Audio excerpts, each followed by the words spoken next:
All right, thank you. Good afternoon, everyone. I'm very happy to be here today speaking at this colloquium. So my talk has to do with the use of high-tech tools in language testing. And this is something that has been around for a while. We've been using lots of technology in language assessment for the last 20 or 30 years, but it's become, I think at least, much more widespread, and it's playing a bigger and bigger role in recent times. So what I'm going to try to emphasize today is that basic fundamental concepts in language assessment can still provide us useful guidance in navigating the many choices we have when it comes to using technology in testing. All right, so first a little bit more about me and where I'm coming from leading into this talk today. So these are some experiences that I've had that have shaped my thinking about technology and assessment. So going way back to the very beginning, I actually got my start in applied linguistics here in South Korea. I taught English as a foreign language at a hagwon in Suwon back in, actually I won't tell you what year it was, I don't want to give away my age. But that led me on a path where I ended up completing a master's in Tesol at Northern Arizona University, where I had the privilege of taking Dr. Kang's class on listening and speaking. And then I also worked full-time as a ESL instructor in the United States, focusing on English for academic purposes. And so that's where I got into assessment, I think, more seriously when I had the chance to, in an EAP kind of program, work on placement tests, achievement tests, that sort of thing. And so I learned a lot about doing assessment there, and it really sparked an interest. As I continued my graduate studies at Michigan State, I was able to work in placement and proficiency testing there. And also I interned at Michigan Language Assessment in Ann Arbor, just an hour away. And so that gave me some insights into larger scale kind of professional language testing. And then as I've kind of continued on, I've had opportunities to consult for some testing agencies now and work with people involved in placement and admissions at my current university, University of Hawaii at Manoa. So which test should we use? Where should we set the cut score? I get to advise on those issues. And then of course on the research side, in terms of academics and whatnot, I've developed interest in diagnostic testing, proficiency testing, but more recently I've been focusing a lot on tests that are remotely proctored, so I'll be talking about that today. Issues of research ethics and transparency, particularly in language assessment. And I've had a lot of great opportunities over the last few years. I haven't had over 40 some grants yet, but I'll get there someday. But from testing companies like Educational Testing Service, British Council, and Duolingo. So I'll be sharing some of these experiences with you today as I sort of am developing my thoughts about how should we use high-tech tools in language assessment. So a bit of an overview where we're going with this talk. First, I'm going to highlight what I see as major innovations and sort of tools, pieces of technology that have a lot of hype right now, right? Things that are sort of hot topics. And then I'm going to provide a quick review of assessment fundamentals, the things that I'm going to argue we need to keep in mind as we evaluate these tools. And I'll close out the presentation, probably the latter half, with 6 scenarios, drawn from real-world type of contexts, where we get to think about how do these fundamental principles of assessment apply to uses of high-tech in language testing. So let's start thinking first here about hot technology in language testing. So I'm going to highlight a few different ones. At the top of the list, and probably on the tip of everybody's tongue, it seems like, is artificial intelligence, right? AI, ChatGPT.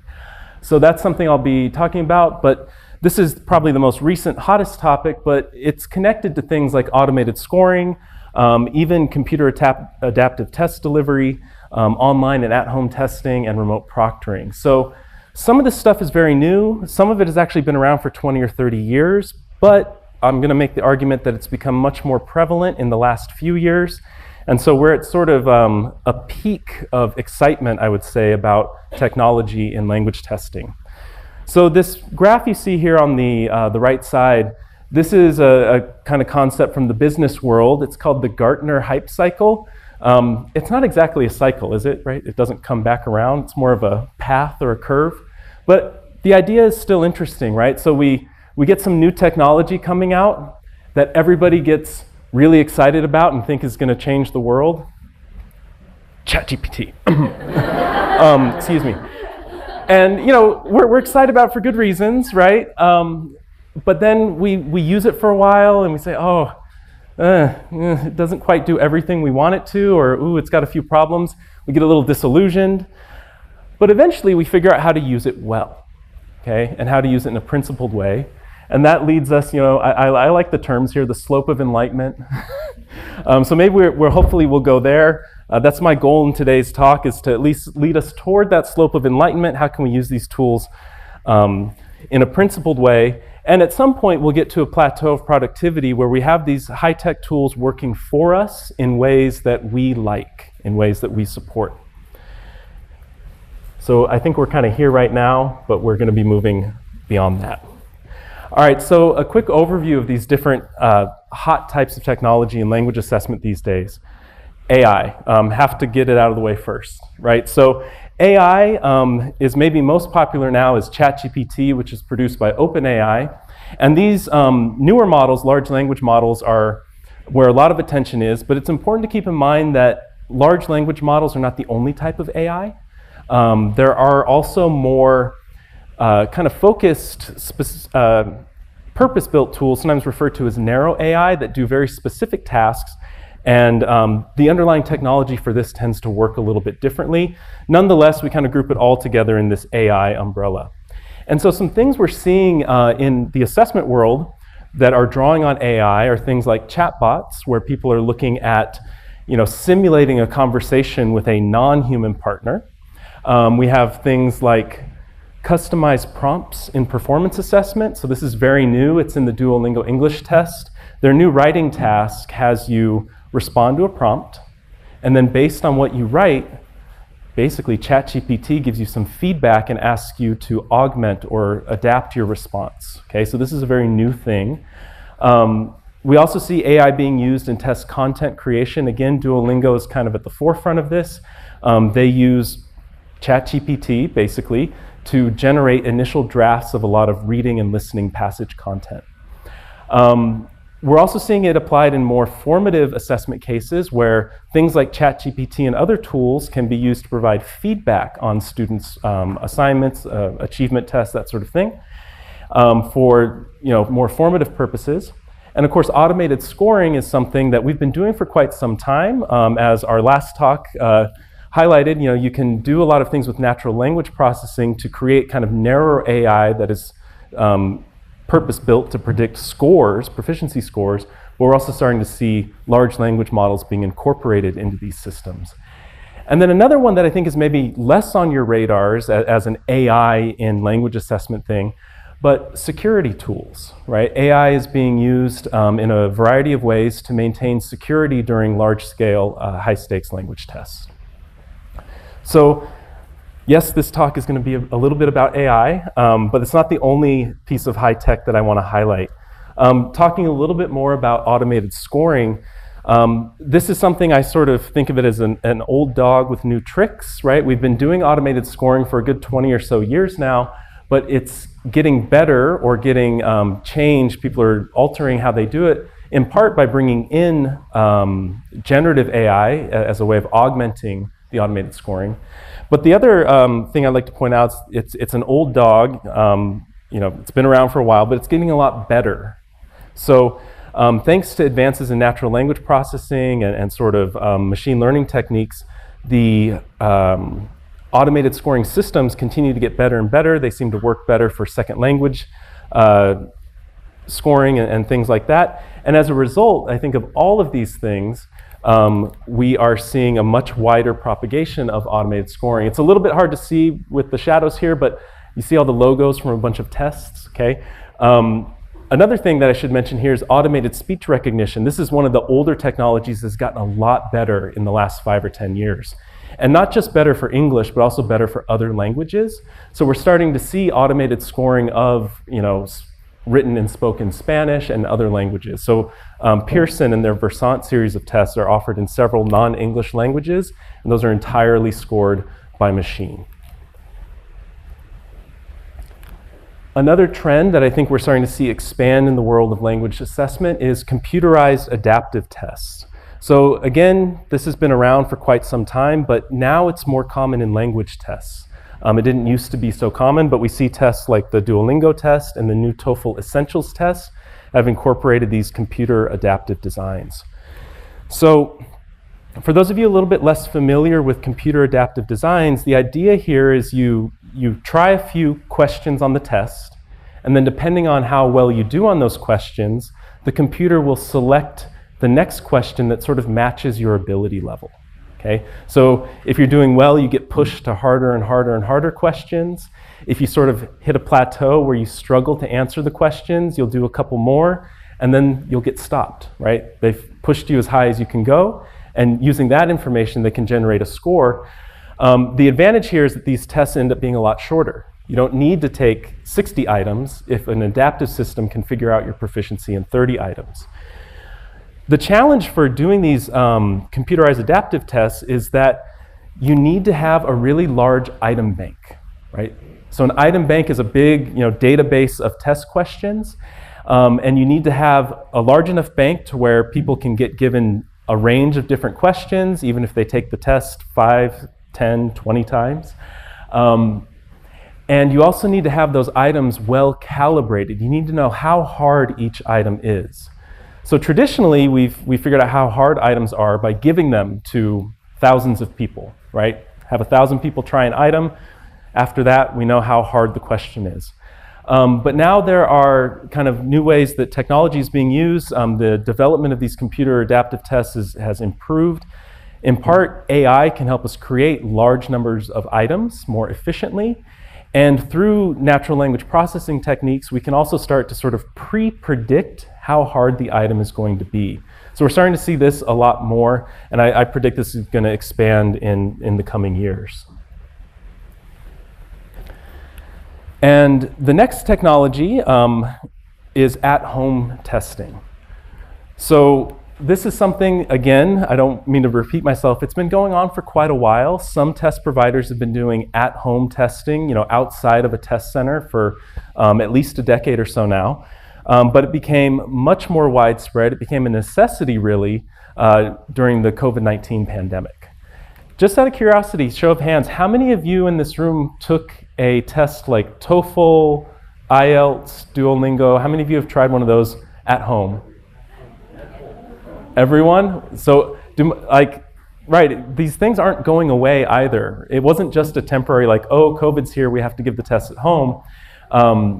These have proved to be popular options for a number of good reasons, which I'll talk about a little bit more later. But as you can see here, there's at least a dozen major international standardized tests that are doing at-home administration now. And so this relies on technology like internet communications technology, webcams, things like that, that are important to keep in mind. Closely related to at-home testing, and I'm going to make a slight distinction here though, is remote proctoring. So you can give a test at home, but you don't know how secure it's going to be unless you're proctoring the test. Okay, so proctoring, in British English, this is called invigilation, so whichever term you prefer. But the idea here is that, like in a test center, for high-stakes exams, there's a big concern with security. And technology for remote proctoring is in some ways, it's very different from the technology used in creating tests or administering tests, scoring tests. And in a lot of ways, it's really sophisticated and even invasive in terms of privacy. And so there are a number of tools that sort of get put together, but you have a constant webcam stream. You have tools that monitor the data sort of being transferred in and out of your machine. You have things and with the webcam, it's not just recording the video, you have AI tools, computer vision-based tools that keep track of, is there one person in the video feed or are there two people? Same with computer audition. Do I hear one voice or do I hear a second voice? Right? These would be signs of, maybe the test taker is getting some help during the exam. So there's a range of options. If you have no proctoring at all, it's kind of the honor code, right? Please don't cheat on the tests. Cross your fingers. Then you have just AI monitoring, recording the test and reviewing it later. This is what some providers do, like Duolingo. Other providers have live remote proctoring. We have to interact with somebody somewhere else in the world who is going to watch you take the test for 1.5 or 2 hours. So this technology is something that I want to talk about today, because there's a lot of things that can go wrong with this. I don't know if any of you had not very smooth experiences taking a test at home or difficulty with a proctor, but it's a common issue. So this is all really sophisticated stuff. And technology expertise, at least up until now, has not really been a part of what people in language testing refer to as language assessment literacy, which is the set of knowledge and competencies that we expect language education and language testing professionals to have. Different needs for different roles. But there's nothing in here. This is a diagram from Kreml and Harding, how they sort of map out this construct of language assessment literacy. There's nothing in here about technology. Okay? So how are we going to evaluate and use this technology responsibly? Most of us in this room don't know how to program natural language processing tools. Most of us don't really know how ChatGPT works in any sort of deep understanding. So what I'm going to suggest here is that we can draw on our knowledge of assessment principles and other basic concepts in assessment to at least evaluate these tools in terms of what we need in assessment. So if we learn a little bit about these tools and apply our expertise from language assessment, we should, I hope, be able to make good decisions about using this technology. So there are a few concepts that I've highlighted today for this talk that I think are very valuable in guiding our thinking on using technology in language assessment. And so we have 6 of them here. So practicality, security, and reliability. These are in some ways more kind of technical, practical issues of assessment. And then a little bit on the heavier theoretical side, we have validity, which is probably something you're all familiar with from some sort of course in assessment you've had, but also fairness and justice. And the latter two get a little bit more abstract, but I still think are useful for guiding our thinking here. So when we look at this new technology, I want to guide us now towards asking the right kind of questions about it. At the peak of that cycle there, we get really excited and we think, oh, how will ChatGPT revolutionize language testing, right? How will AI change everything? That's an okay question to ask. We all get excited about new technology, but eventually I think we need to be asking questions like, how practical is it? How secure is it? How reliable is it? How does it contribute to validity? Or how does it at least maintain validity? Okay? So these are really critical questions. How fair is it? How does it contribute to the justice of doing this assessment and using it to make decisions? Okay, so I think if we start asking and ideally answering these questions, we get on that slope of enlightenment, and we can move towards more principled, productive uses of technology. So I'll run through these concepts just as a bit of a refresher for everyone. Practicality is very straightforward. It has a very simple definition. It's the difference between the resources that you need for the development and use of a test and the resources that you actually have available, right? So we often think of resources in terms of money, and I'm sure you're all very much aware that tests cost money. They're very expensive. Those of you who are moved on into teaching administration, you also recognize it takes a lot of time and labor to administer a test, whether that's a placement test in a language program or a university-wide, initiative like we're going to give our students the TOEIC every 2 years to make sure they're on track. It's a lot of work. Other sorts of resources are related to physical space and equipment, right? So if you need to administer a placement test, how many classrooms do you need? How many computers do you need? These are important questions that you have to consider. And practicality, I'll just add, is probably one of the largest, most considerable constraints on test design and use that we have.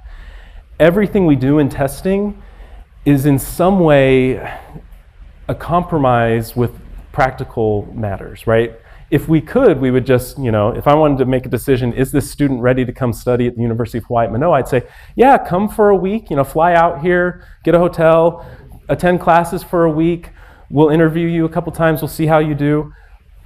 That would be great. I'm sure it'd be a very informative assessment, but it's not practical. It's extremely expensive and time intensive.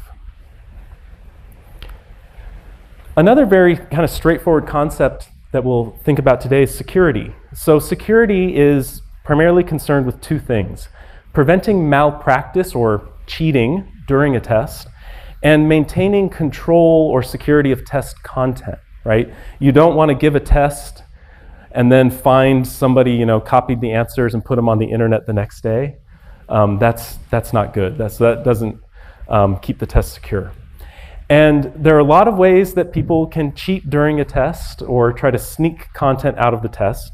But what I want to highlight here today for the purposes of thinking about technology is the sort of two strategies for maintaining test security. Traditionally, I think we've relied a lot more on physical control of the testing environment. So if you've ever taken a test like TOEFL at a physical test center, you had to check in, you had to show your ID, you had to put your bag in a locker, right? You sit in a room, you have a little carrel in front of you, like a little cubicle, right? So somebody's watching you, there is some surveillance. When we do tests at home, when we do remote proctoring, this is kind of all we have. We can do very little control of the physical environment. Instead, we have to kind of put most of our energy, our attention into surveillance. And this is where things can get a little bit invasive.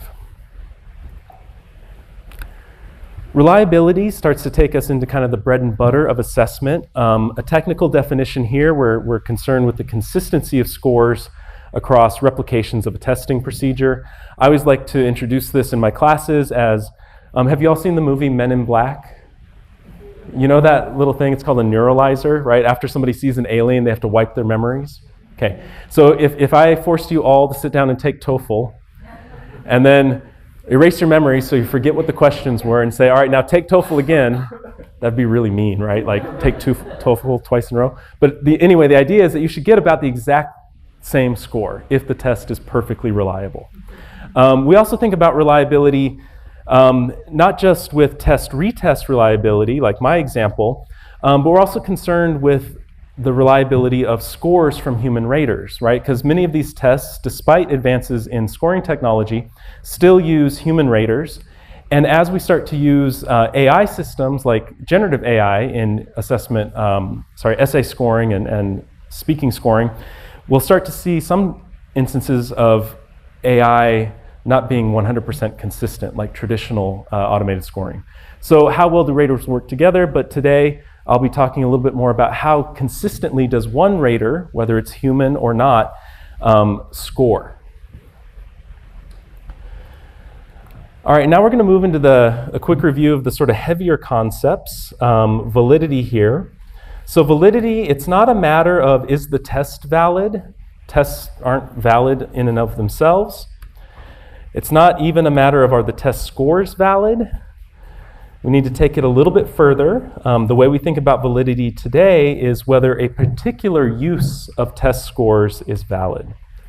So here's a little bit more of an expanded definition. The example I like to give is we have some really good tests of vocabulary knowledge, right? They can estimate your overall vocabulary size, right?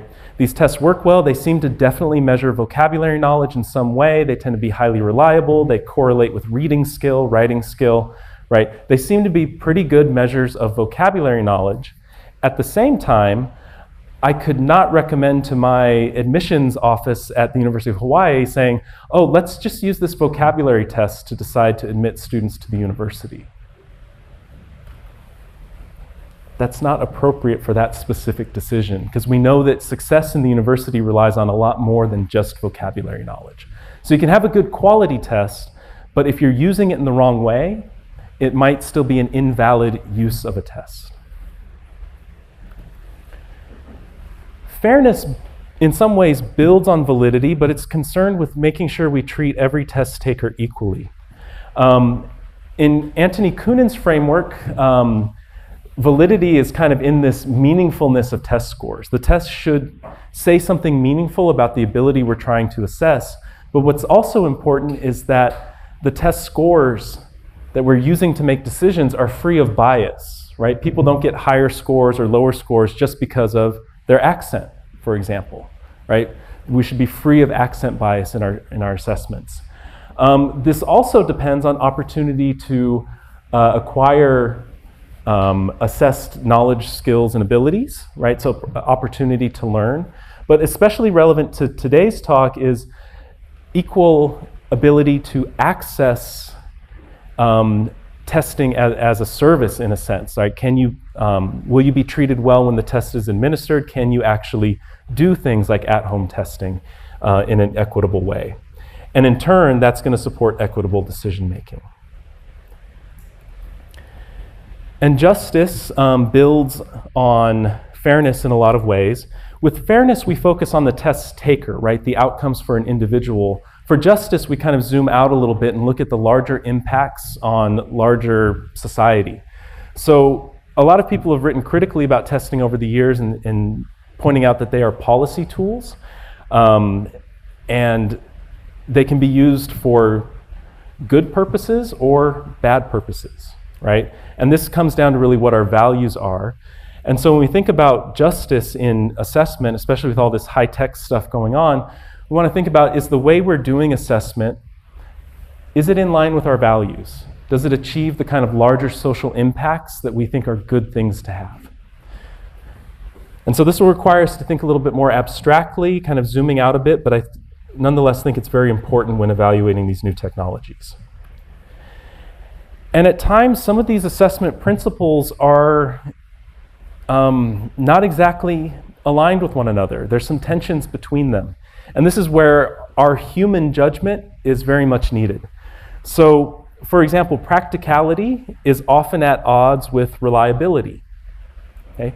It's well known in assessment that, aside from computer adaptive tests, the longer your test is, the more reliable it will tend to be. However, really long tests are not practical. Nobody wants to sit and take a 4-hour exam. That's why TOEFL had to cut theirs down to like 2.5 hours, because they were losing market share because everybody was choosing the shorter tests. Practicality can be at odds with validity, security. Even validity can be at odds with justice at times, right? So a test might be very appropriate to be used for a particular decision, but nonetheless, the conditions, the whole process of assessment can create hardships for people from certain backgrounds. So there's a lot to think about here. I've written an article with a couple of colleagues, Ben Kreml and Ji-Eun Kim, where we think a lot more about fairness and justice, specifically with remote proctoring, and I'll touch on a couple of themes from that article today. But I'm going to move on here. So we're going to get to our examples, our scenarios here very shortly. And so we're going to be thinking about some real-world scenarios and thinking about how do these fundamental principles that I've just given us a quick recap of, how do they apply to uses of these technologies? And we're going to have to think specifically about particular scenarios. It's not, my point here today is not just to say across the board, ChatGPT is bad, computer vision is good. No, it's not about these kind of broad strokes saying which technologies are okay. It's about thinking where can each technology be applied in a principled, defensible way. All right, so again, we'll be asking these kinds of questions. All right, now on to the scenarios. The first scenario is maybe a very practical one for those of you who are classroom teachers. You're creating a reading test for one of your classes. All right, so you want to create an achievement test, and it's always a lot of work to find a good reading passage, especially if you want to find one that the students haven't seen before. And it can take some time to create a new one from scratch, so why not just ask ChatGPT to do it, right? It'll take 2 seconds. And so here's a prompt I gave to ChatGPT. I said, all right, so English as a foreign language, CEFR B1 level, so kind of low intermediate. Create a passage for the test that's about 3 paragraphs long and give me 5 multiple choice questions. And ChatGPT chipperly responds, certainly, here you go. And wow, that was fast. That saved me so much time. And it's on the topic I asked, climate change. It's 3 paragraphs. I also did get 5 questions. We'll take a look at those in a minute. But when we look a little bit closer, we see some good things. It talks about cause and effect relationships, which is something I had in my prompt, so yay. But also the vocabulary level and other aspects of this text, including syntactic complexity, suggest that it's probably not a B1 level text. So I ran this through CVLA tool, Cepher Vocabulary Level Analyzer by Uchida and Negishi, and most of these indices suggest that it's probably at the C1 or C2 level, the output text. So it didn't quite give us what we wanted. It would have been probably a difficult experience for my students if I had given this to them. You can also pick up some words in here like exacerbating in the first sentence of the second paragraph. Clearly not a word that a B1 level student is going to be familiar with. And then, as I mentioned, I did get 5 questions. They're fairly consistent. They're all formed as questions. They use interrogatives, 3 options. But at the same time, when I sort of put my assessment glasses on and kind of pick apart these questions for best practices, you can see that there's some items that are easy to eliminate just because they're kind of off topic or too absolute. There's even one question here that asks for some consequences, but all of the answer options only list one thing. So students might get confused by that. They might choose 2 things. Right? So there are clearly some shortcomings here in terms of writing good quality test items. So when we sort of evaluate this use case, we can see that, yeah, for practicality, wonderful. This took 2 seconds. I saved a lot of time as a busy classroom teacher. For security, probably helped, right? The students have never seen this passage before. There's no worries about an answer key floating around among students.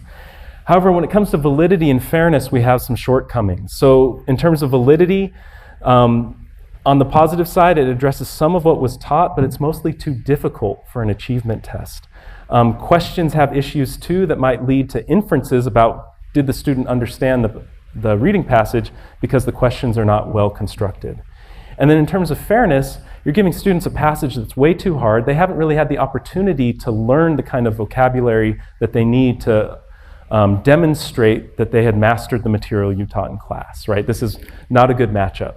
So the overall judgment here is that we would at least need to do a lot more work with what ChatGPT gives us before we can put it in an exam. All right, so the next scenario here, adopting an at-home test. So this is something that many universities were forced into during the pandemic, and now it's a choice we have. So you can imagine that maybe a university uses a paper-based test to track student progress and attainment of English proficiency. This is common practice in places like Taiwan, where TOEIC is sort of like a mandatory test, and I think probably some universities here. There's an affordable version of a paper-based test, or the more affordable version, that doesn't include speaking or writing, costs about Oman 1. It takes a lot of work to set up all the classrooms to get everybody in and take the tests. So the university decides, you know what, we're going to do an at-home test that only takes 60 minutes, includes speaking and writing, and it's a little more expensive, but it's probably going to save us a lot of headaches in the end. So what does this do for us? Well, for the school, it might be a lot more convenient, a lot more straightforward, but let's think about the students for a second. So they need a desktop or laptop computer, a webcam, Windows or Mac, internet connection with 2 megabits down. That's easy, especially in Korea, no worries. And a private room, okay? So this isn't too difficult to obtain in probably most contexts here in South Korea or to expect students to have. But there could be some issues with students not having a private room or a good place to take the test. So this is a case where in terms of validity, we might be doing something a little bit better by choosing a test that happens to be administered at home that has speaking and writing. We're getting better coverage of the English proficiency construct. Security-wise, it's hard to say. Maybe the at-home test is less secure if you were doing a really good job of security if you're in-person testing, but it's hard to tell. And then for fairness, this is a case where actually here among university students in South Korea, this might be okay. Most of your students have laptops that can probably run an at-home test. Internet connections are fine throughout most of the country.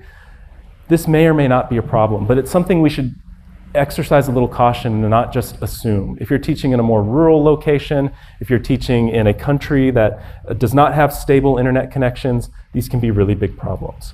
So overall judgment, maybe this is okay to do. All right, so the next scenario, we're going to continue on with the sort of at-home testing, this time focused a little bit more on the remote proctoring aspect. And we're going global here. We're going to leave the local context and think about remote proctoring throughout the world. So it sounds like most of you have taken a remotely proctored test, so you're probably familiar with the setup, but you have to check in with a human proctor. You might be monitored throughout the test, and you also have some checkout procedures. Like if you take a TOEFL test, you have to erase your little whiteboard and show it to the proctor to confirm that you are not exporting any notes from the test. And the proctors that you interact with, unlike an in-person test, they could be located anywhere throughout the world. And the proctors are also using security tools to help monitor suspicious behavior. So let's think about this and maybe some things that could go wrong here. So we're going to imagine somebody far, far away in Abidjan, Côte d'Ivoire, right, which is a francophone country in Africa. So our test taker, her first languages are French and a local language, Agni, and she has lower levels of English proficiency. She's only about A2. Okay? She also happens to have, like many people in Africa, a darker skin tone. This is actually going to be relevant. Her proctor is located in India, just by chance, and the proctor speaks English and Hindi very proficiently. Right, so that's our setup, and lots of things can go wrong with remote proctoring. I'm finding this out from firsthand experience, doing some research, but things like this do happen. So before the test, our test taker in Côte d'Ivoire has a lot of difficulty understanding the check-in instructions. Check-in takes almost 40 minutes. And she just ends up feeling kind of frustrated at the end of it. And then to make things worse, during the test, automated systems like computer vision technology flag her as not being visible enough during the test. So in part maybe related to her darker skin tone, but also the lighting in the room, the camera's not picking up that she's actually there. And so the proctor's getting ding, ding, ding, ding, ding, ding, like, hey, check on this test taker. And so the proctor interrupts her several times. Excuse me, miss, are you there? We can't see you well enough. Could you please come closer to the camera? Could you please turn on a light? Right, so this happens a couple times during the test. And so these are disruptions, these are distracting.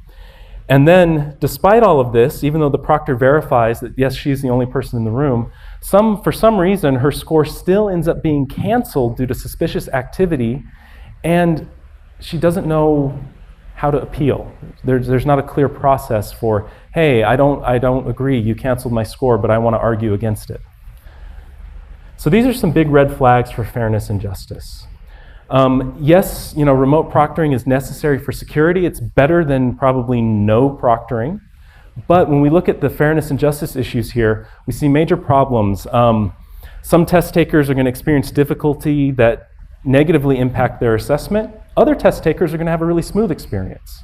This can create differences in scores ultimately, and it's a source of unfairness.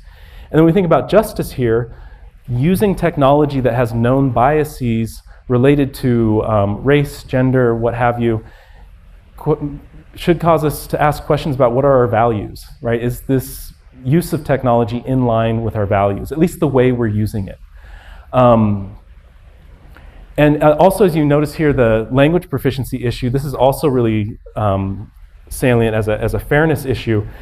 If lower proficiency test takers have a tougher time, but higher proficiency test takers have an easier time compared to in-person test taking, we have some disparate outcomes according to a learner background. So overall judgment here, I'm not saying we shouldn't do any remotely proctored tests anymore, but we have to think really carefully about how we're using technology and also sort of what procedures we have in place as a backup to promote justice so that people can appeal decisions that may not be fair. All right, on to the fourth scenario here, automated scoring for writing. So the next two scenarios are going to be about automated scoring. This is something we've been looking into at University of Hawaii, starting to look at ways we could apply automated scoring to a placement test in our university's English for Academic Purposes program. Our problem is that, one, scoring the essays takes some time. We also have a teaching staff that is primarily composed of graduate students. So they're with us for a couple of years and then they leave. So we don't have a lot of highly experienced raters. It's hard to provide sufficient rater training. And so we want to see if we can cut down on the number of human raters we need. Traditionally, automated scoring systems have been sort of difficult to develop. You need expertise in NLP, which most English teachers don't have. Or you have to pay a lot of money to use a commercial solution. And so what's kind of come up as new in the last couple of years is ChatGPT. It seems to be able to do a little bit of everything, and some of it fairly well. So we've been looking at, could we use ChatGPT to rate essays? It doesn't require the NLP experience. We can just sort of ask it questions and have it read an essay for us. And so one of my Ph.D. students, Yoon-seo Kim, has been looking at this problem and developing research questions related to, if we're going to use this technology, how do we maximize its accuracy or validity in scoring? So different sorts of prompting strategies. Does it help if we give it a full, highly detailed rubric? Can we also give it things like benchmark essays as examples? Can we also ask it for a rationale, like explain why you gave the essay a particular score? Does that seem to help or not? This does kind of work. It's not bad. There are ways of improving performance. So things like asking for a rationale, providing benchmark essay examples, and including a detailed rubric does improve the performance. So this is on the positive side. At the same time, we still don't know if it really knows the scoring criteria like humans do. We often assign more sentience and understanding to ChatGPT. Oh, we gave it our rubric. Of course it's using our criteria. Well, we're not totally sure yet. So when we evaluate this use of ChatGPT, well, certainly practicality, yeah, okay, it's much more efficient. Reliability, it's not as reliable intra-rater reliability as traditional automated essay scoring systems. So earlier it was mentioned that ETS uses E-rater to score like TOEFL essays, TOEIC writing. If you give that system the same essay twice, it will give you the same score. If you give ChatGPT the same essay with the same prompt, if you don't have the settings configured in a particular way, you will get slightly different scores every time it scores the essay. That said, it didn't seem to be any worse in terms of reliability than human raters. And so validity, this is something we're still working on. It's unclear. We see potential here in terms of overall judgment, but we're going to proceed cautiously. We're not just going to leave everything to ChatGPT. We're going to slowly explore the possibility of having one of our raters be ChatGPT. All right, and now another automated scoring scenario. This one is for speaking. So this is going to focus a little bit more on automated speech recognition. And I've been doing some work actually related to Korean as a second language, looking at elicited imitation tests. So this is where test takers hear a sentence, have to wait 2 seconds and try to repeat it. This type of task is actually used in tests like the Duolingo English test and the new TOEFL Essentials. But this particular test is used in SLA research as a kind of quick and efficient proficiency measure. And so we're looking at automating it using automated speech recognition tools. And so we'll see if this audio works. We know that these ASR tools work very well for English, increasingly for other languages. They seem to work a little bit less well for non-standard accents or dialects, and also for L2s. We don't know as much. So we wanted to look at this empirically. And we actually found that it works pretty well, the automated scoring. But what we haven't looked at yet is whether it works equally well, so as a fairness issue for speakers of different L1 backgrounds. And so the sentence, I'll play a couple examples for you. The sentence here is 그는 매일 샤워를 한다, and then we'll hear a Japanese L1 speaker and a Mandarin L1 speaker. We'll hear those samples. A human scored both of these samples as perfect repetition. The ASR picked up two very different things. Uh-oh. Let me see if I can play this. Okay, so my apologies, the audio is not getting piped through, but as you can see here, the ASR heard the Japanese speaker and transcribed perfectly in agreement with the human. The Chinese speaker, who a human determined to perfectly repeat the sentence, I think this was, the Naver's Clova ASR, came up with Kurin mention handa?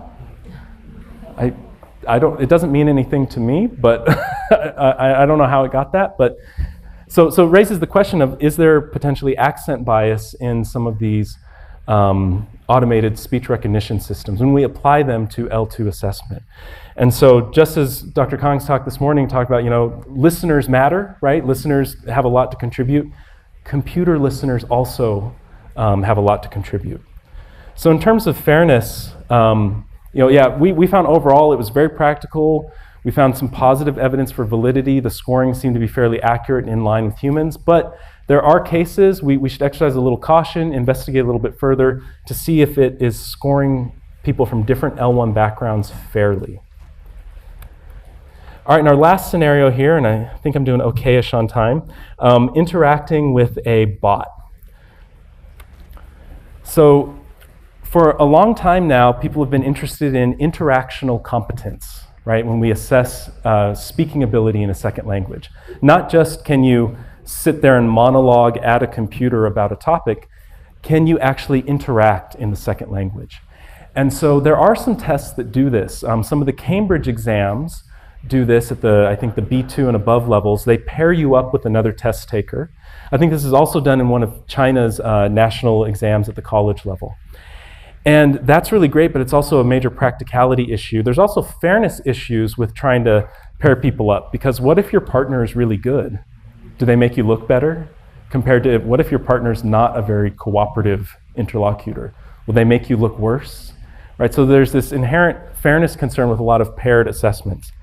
So some people, in particular, folks at Iowa State University, Gary Oki and Evgeny Chukarev-Hulenen, have been working a lot on chatbots. Could we have a standardized interlocutor who interacts with every single test taker that would allow test takers to demonstrate some kind of interactional competence in a practical assessment situation?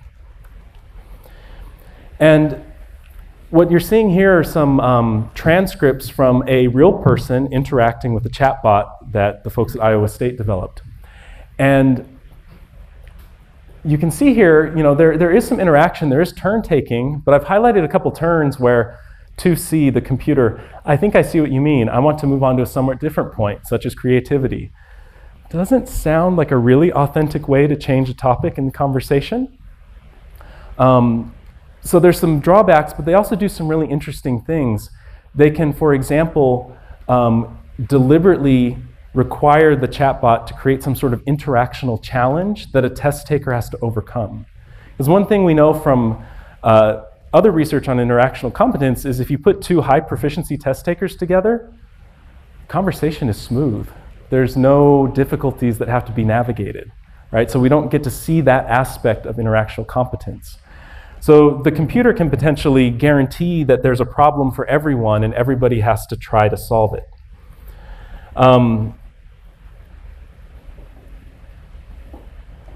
You can see here, this is another sort of interesting way that they created a communication problem. The computer suggests talking about communication skills. The test taker responds, yes, we can. Then the computer's next turn, instead of saying communication skills, they say aggliteration of fair fowlets. Something kind of nonsense gibberish. So it's like, as a test taker, you have to ask, excuse me, what? That's the expectation. And so indeed, this test taker did ask, can you rephrase it? And then the computer repairs on their own.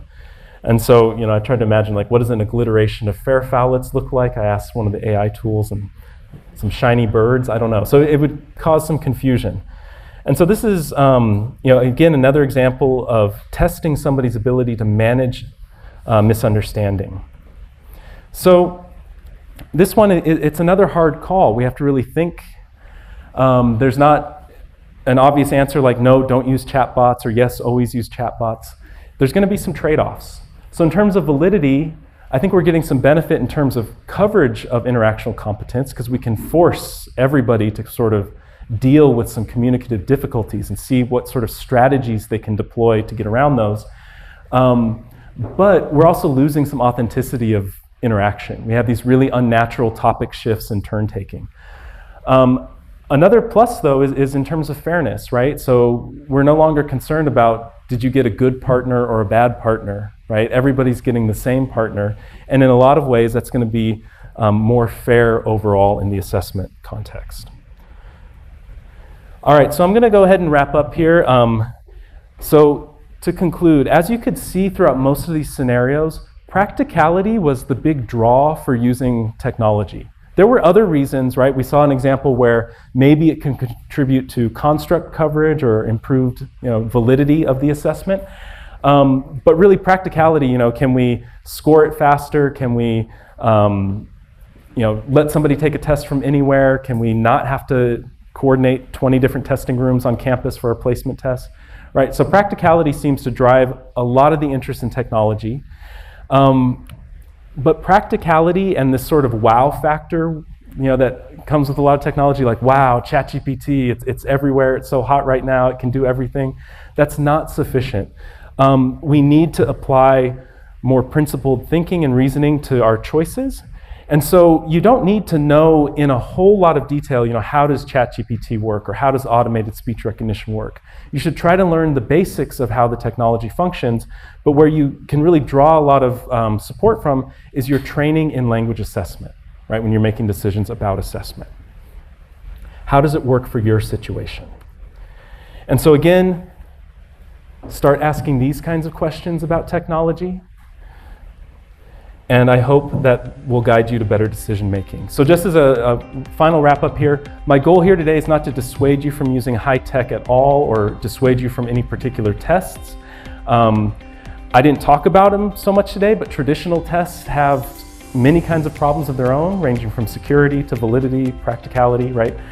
My hope is that you'll start to think more critically about the use of technology, and hopefully you'll walk away with a little confidence. Yeah, I don't know how ChatGPT works, but I did take a really good assessment class here at Cyber Day or wherever you did your MAs.